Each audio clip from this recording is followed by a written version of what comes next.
Good morning. It's Monday, June 5th, and this is video 160. My left ear. Welcome to My Left Ear. I'm Carrie Freeman, the writer, producer, director of My Left Ear. I do it all by myself. This is a left-leaning political site, and I add some uplifting material to it, and I read runes. So I do psychic commentary also, either from My Left Ear, which is where I get information, and the runes. So that's coming up. And when I'm not doing this, I also have a Patreon channel that I usually record once a week or so with a lot of personal stuff, some fun stuff, information, and teaching. What else can I say about the Patreon? It's very entertaining. That's what I think. I think it's very entertaining, and there's information below about that. And when I am not here, I do private sessions with people. Either I'm doing intuitive coaching and helping people fix issues, working with writers, and I do therapeutic hypnosis, helping people with all kinds of things. I'm an author also. So I'm gonna stop talking about myself right here. Essentially what I do is I really study the news, and then I extract what I think matters, and I disseminate it into information, and I ask questions, and I do the commentary. So for entertainment purposes only, as you know. The first thing I want to say is the debt ceiling crisis has been diverted, and My Left Ear told you. I never wavered. I absolutely knew. People didn't believe me, but I said, it's not going to happen. And to go into why I knew that is just a lot of how I operate. But I'm very proud of that. And I'm very happy about this diversion. So I wasn't like on it because I knew. I mean, I was waiting for the outcome, but I felt so confident anyway. Now we're on to some new things, now that we got the debt ceiling. And I actually, I can't, in the terms of the debt ceiling, I can't possibly evaluate all the ins and outs of that. But I think it turned out pretty darn good. And I think it made Joe Biden look really great and mature and evolved. Even I think Kevin McCarthy was a little bit disarmed by President Biden, and at some point he came out and said, this guy doesn't have any brain problems or dementia. He is sharp as a tack. And those aren't his words, but very similar because of the way Joe Biden, handled himself, stayed calm. He was the adult in the room. All right, so weekly runes, that's what we're starting with. It's Monday, and this is for June 5th through June 11th. And it's really fun, guys. When I do, here's the bag of the runes, okay? You can hear them. But when I ask a question and I reach my hand in there, my fingertips get very sensitive, and usually a rune kind of sticks.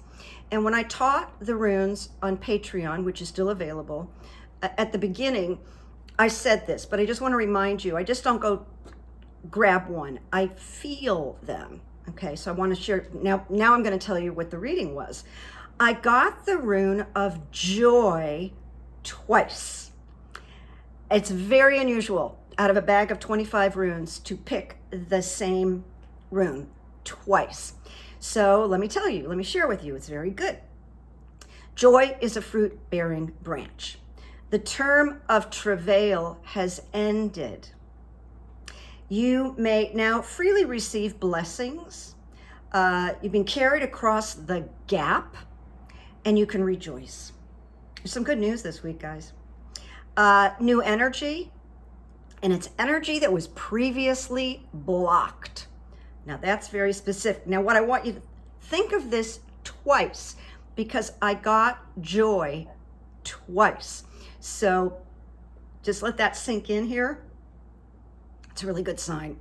Now then, I got the rune of disruption, which is a bit similar to the Tower card, maybe actually a little more positive, possibly.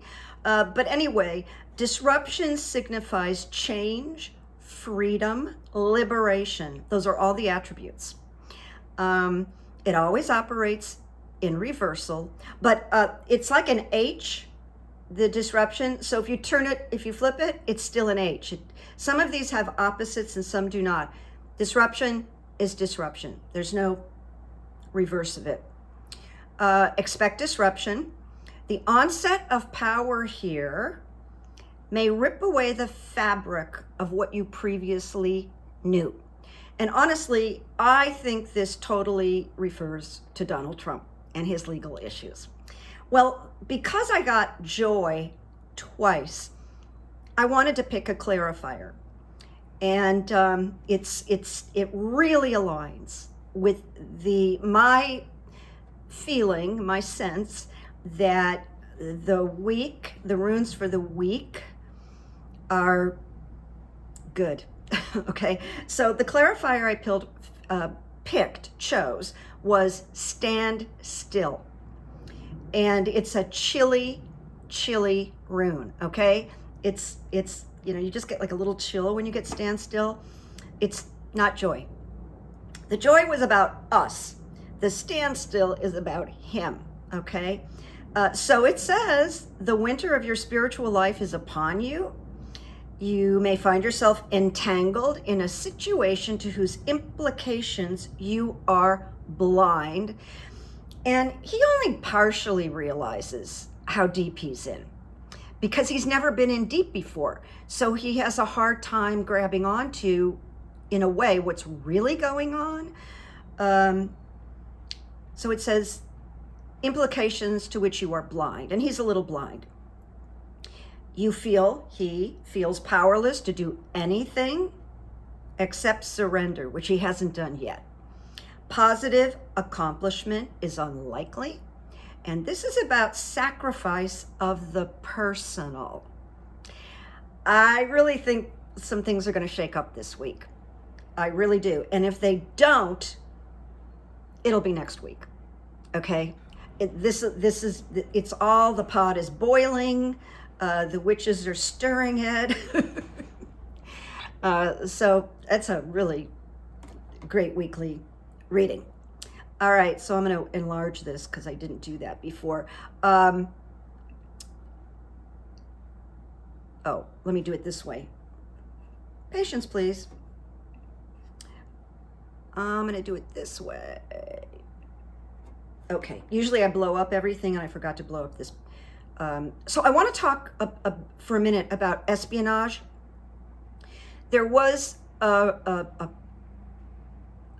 rumor that was put out via Twitter that I really wondered about. And I went in and did a little research. And it's about Trump being charged with espionage. He hasn't been charged with that yet. It's a rumor. So this says, breaking news.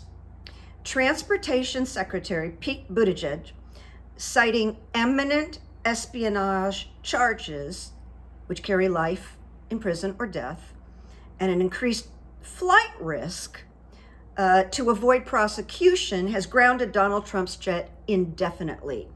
The FAA Florida Palm Beach office is on high alert. I do not think that's accurate. I think this was a little bit of a parody or a punk, but it's not completely irrelevant, okay? Because I went in and looked at this. And in a minute, I'll share with you, I even tweeted Frank Figliuzzi, who was former head of the FBI, because he just started following me. So then that meant he knows me.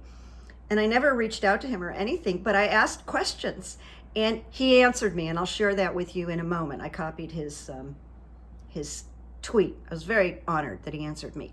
Okay, I looked up, when can security clearances be revoked? And according to this very good website I found, it can be, there's a number of things, but I'm just giving you two. It can be revoked through personal conduct. And that's any general conduct involving questionable judgment, Trump, untrustworthiness, Trump, unreliability, Trump, lack of candor, dishonesty, or unwillingness to comply with rules that could indicate a person might not protect classified information. All right, so I'm going to go on because Frank Figliuzzi kind of puts a I don't know, a big pin in what I'm sharing with you. Or foreign influence. Okay, now we're getting closer. A major concern for the government is ensuring that all federal employees are loyal to the United States. Very simple, very logical, okay? I was wondering who decides that his clearances. So I looked up the DCSA,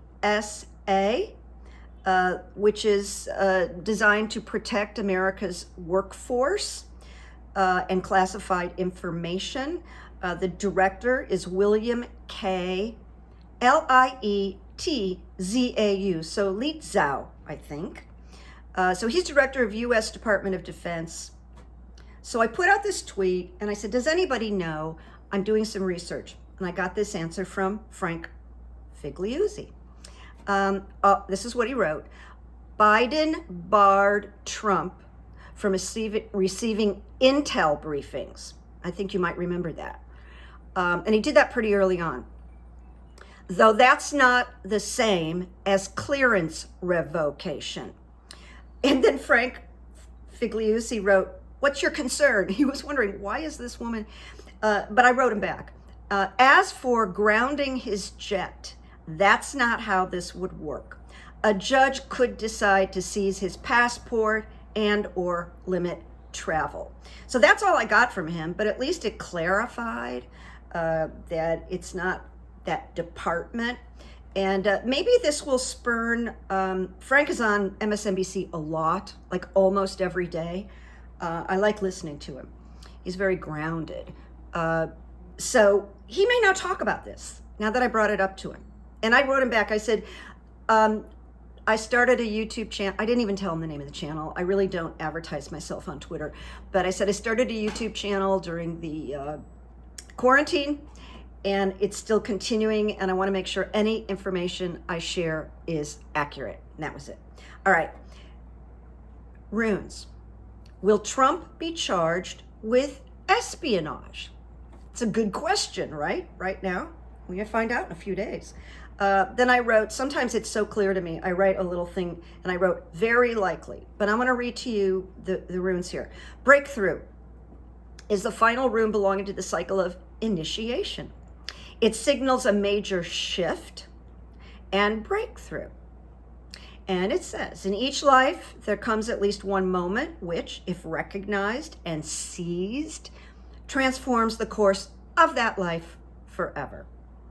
And it would appear that Jack Smith recognized, seized, and is about to transform Trump's life forever. And it says, for some, they can no longer live their life in the same way. And that would be true if you're living in a cell in maximum security. That probably won't be maximum security. All right, so breakthrough. Major shift, changes the course of life forever. All right. Now we get protection, reversed. There's no protection. Take responsibility for your own actions. That's what I wrote down, because that's all I needed to write down. Because I look in here, I look in my book, some of it now I've got memorized, and I just kind of know, I know. And then the last one was journey reversed, and it tells us ruptures are more likely than reconciliations. So the meeting that's happening this morning with Trump's attorneys and Jack Smith and whoever his staff is, I don't know if Merrick Garland would be involved in that. I think Jack reports back to Merrick Garland about everything that happens, or he writes them. So it does say The requirements for your growth, Mr. Trump, may totally disrupt what you intended. Desired outcomes may elude you. Does not look good. Does not look good. And I think espionage is on the menu. And I think it should be from what I have read. All right, so we have some candidates running for president, and there's more and more and more. But I picked out a few just to make some remarks. I really don't have runes on them. I just want to like do a little line item thing. And I'm starting with Nikki Haley, who some feel that she just did a town hall on CNN again with Jake Tapper this time. And he never really challenged her. He just stood back like a kind of a dummy. And she ran amok. Some felt she did a good idea, she did a good job, and some felt she was shameful. I guess it depends on who you are. In addition, she went on a rant and very concerned over young trans athletes in high school. And she claims that female athletes, the suicide rate has gone up because of sharing the locker rooms with a trans athlete. There is zero evidence of this, and she's getting lambasted all over Twitter. She looked stupid. The only positive thing I heard was she seemed to be pretty adept at foreign policy. I really think she's a jerk myself. All right, now we're going to go with Casey and Ron DeSantis, who have gotten all kinds of nicknames. I don't know if you heard this. It wasn't me, but they're calling Casey DeSantis because of the way she dresses and sort of poses and is so demure. Walmart Melania, which is pretty cruel. So Ron is displaying Casey as an asset, and even almost like a shadow president or a co-president, because he feels so dependent on her. She has more social skills than he does. So I picked up on something that I haven't heard from any of the journalists or on Twitter, but it could come out. But I'm always looking at the subconscious mind. I'm looking at the deeper stratas because that's part of my work. I noticed something. Ron will use the word murder in his speeches. Now, I don't have, I could have researched it, but I didn't. But trust me on this. He's given speeches, and he was talking about murdering the woke left. All right, so the word murder has been used in his campaign speeches. And then yesterday in Iowa, very casual looking couple, Ron and Casey, she was wearing like a leather jacket that had an embedded message. And the embedded message was about, it said either blah, blah, blah, or die. So now we have Ron DeSantis using the word murder in his campaign, and Casey having it emblazoned on the back of her motorcycle jacket. And it's not just die, it's about the woke. You know, it's that message. I didn't write it down. I can't stand them.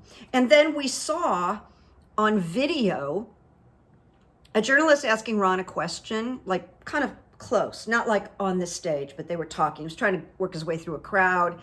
And he said, well, he gave this whole speech about blah, blah, blah, blah, blah, blah, blah, blah, and this and that. And it was like word salad.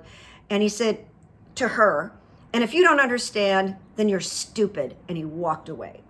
So I want you to know that I don't think anybody moves to winning the primary when they talk like that, when they tell someone they're stupid.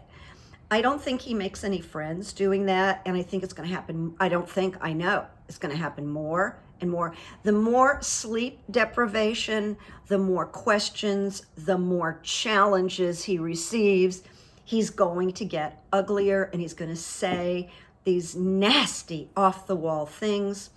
And then should he win the primary, which I don't see, my left ear doesn't see, then he would be in such unbelievable contrast with Joe Biden, you know, who's the image of calm and wisdom and fast one-liners off the top of his head. And I want to just say this again, because I don't know if I said it to you, but I've written it on Twitter a number of times. Ron DeSantis started using the word woke, okay? And I'm like, what the hell is he doing? And I just want you to know, and I think I'm on brand with this. Woke is a branding and a marketing ploy, okay? He thought he could create some kind of great sort of slogan or Republican message. Something is where the woke go to die. But it's meaningless. Woke is just democracy. That's really all it is. But he's really trying to make it something else. He's trying to come up with a new word and a new concept. Now, today I noticed he was using the term the left. Who knows? Maybe they read my Twitter. I doubt it. But it's meaningless, okay? Now we're going to move on to Christie, who I don't like either. But Christie will be the Don Rickles of candidates. Do you remember Don Rickles? He was an attack comedian. And he was, I tell you, because I know the community, he was a really, really nice man in person, but he was famous. And for a long time, I didn't like him. But when I was in Las Vegas, because I lived there for 4 years, I went to college, I had a musician boyfriend who said, come on, I have the night off, let's go see Don Rickles. And I went, oh, I don't really like Don Rickles. And he said, you're gonna come with me to see Don Rickles. And I couldn't stop laughing. I laughed all my mascara off. He was that funny. And then I met him and he was like, hi, sweetheart. He was like a really nice grandpa. So he's going to be the Don Rickles. And he's going to have these incredible criticisms and one-liners, because this is something Christie does really well. He's a good attack dog. And except for Trump, he's better at this than anybody else running. Now, an unhonorable mention is Marianne Williamson, the spiritual diva who's a millionaire. I just want to say this. She's a non-starter, all right? She's going to be bumped out soon. And I tell you what, there's a lot of information that's coming out about people that started out working on this campaign with her that don't have anything nice to say about her. They say she blows up, she's unpleasant, she's critical, she has little tantrums, and a lot of people have left her campaign. I don't need to say more about that. And there's more, but this is who I'm starting with today. Now, on Morning Joe, I'm going to share with you what they talked about. And I had thought this myself. Overall, the GOP candidates are speaking in generalities, and they're only discussing marginal issues. There's things they don't want to answer. They want to kind of play towards the middle. And Reverend Al Sharpton this morning called it political malpractice, because they are not addressing the issues. They're just dancing around. In fact, Tim Scott, who I didn't include, was on The View while I was making notes, and I went off because he came out and said he wants a federal ban on abortion. I tend to like the word choice rather than abortion, because the word abortion somehow brings up something that shouldn't be negative, shouldn't be ugly. So choice is a positive word, right? All right. And now we're coming into good evidence. And boy, it's not about me today. This is something I read, and my God, I just love this story. All right. 14-year-old boy in St. Louis, Missouri. His name is XAVIER Jones. He just graduated from middle school, okay? But to graduate and to get to school, he walked almost 3 hours to his middle school every day for classes. And then they had a graduation, and he graduated like with honors. And he couldn't find anybody to take him and his brother to the graduation. So once again, he walked to his graduation with his brother, all right? Which I think was further. It was further than the middle school. But here's the thing. And when he was asked what motivated him to make that trek, young Xavier said, Xavier was promoted with a 4.0 average by, okay? He said, I wanted to walk across the stage. The teen who wants to be a NASCAR driver told a reporter he also wanted to get all his awards and stuff. He wanted, as a 14-year-old, it's so cute. I wanted all my awards and stuff. Well, he got more, friends. He got more. He was awarded a full scholarship to college to Harris Stowe State University. I could cry over this. The president of the 166-year-old institution said the young man's perseverance impressed her, and now he will not have to pay for college. Is that a beautiful story or what? That is monster good evidence for this boy. You know what I wish? I wish a famous NASCAR driver would find him and invite him to a NASCAR race. I'm going to see if I can't make that happen on Twitter, because that boy deserves it. He deserves to go to a NASCAR race. And now we come to the quotes. And I think of this young boy when I was picking out the quotes. I went, you know what? I end with this good evidence. It's so beautiful. Some of the time I talk about myself with the good evidence. I think too much. But this was a pleasure. So it made me think of these quotes. And so one quote is by Eleanor Roosevelt. She said, "You must do the thing you think you cannot do." That means a lot to me, because during the quarantine, I asked, some of you may have heard of it, but I asked myself, my God, what are you going to do during this quarantine?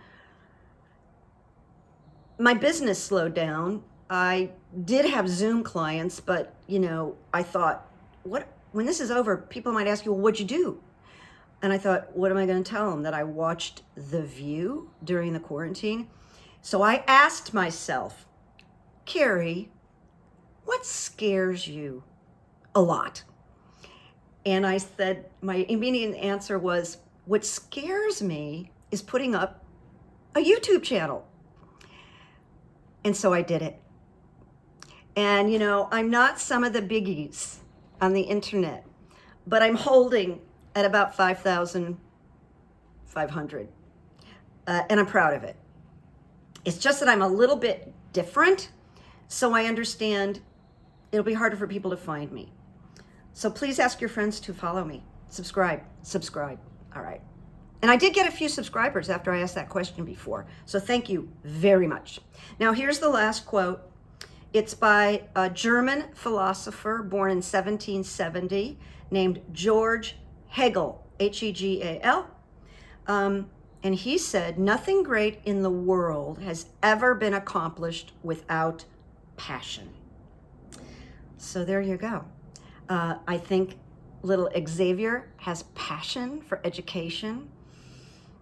I have had passion for the United States going in a better direction and holding on to democracy, which is pretty much the reason I'm here. So there you go. Listen, more to come this week. You might see me again, because these runes were they jumped out and spoke to us, okay? All right, so look for good evidence, make peace, make memories, hold on to the good energy from this reading.